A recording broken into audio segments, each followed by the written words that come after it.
Okay, untuk secara kesimpulannya, projek ni saya ambil masa dalam 5 minggu. Walaupun 5 minggu, saya terima kasih pada Cik Rin lah sebabkan guideline lah. Waktu saya nak buat ni, untuk soal certificate ni penting sebabkan awalnya saya buat semua soalan tu di reject. Tapi bila saya fikir balik kenapa di reject, saya kata, oh, saya nampak kenapa Cik Rin ni tolak soalan saya tu.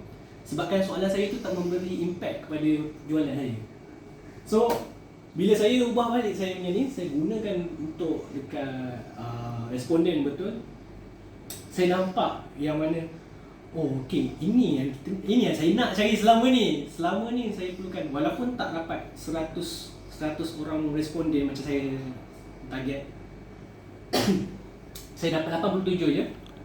Tapi 87 tu bagi saya bernilai. Sebabkan 87 ni bila lagi kita nak buat responden, kita mungkin dapat feedback daripada pelanggan. Tapi untuk dapatkan fresh cool market macam ni memang susah. Ini namanya the right timing lah, orang cakap. Right timing, right opportunity. Saya dapat, kebetulan saya dapat di program luar.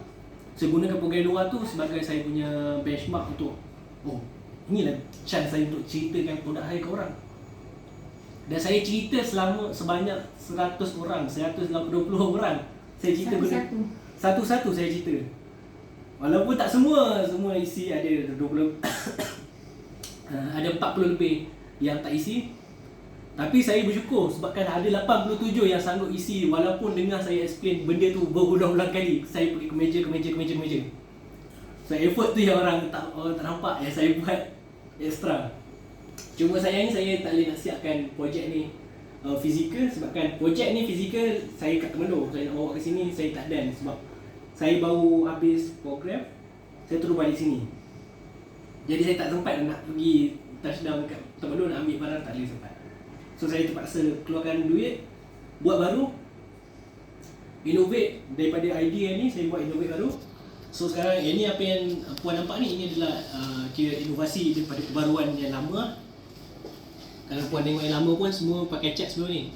So sekarang ni saya cuba pakai untuk lebih. So itulah saya punya kesimpulan dia.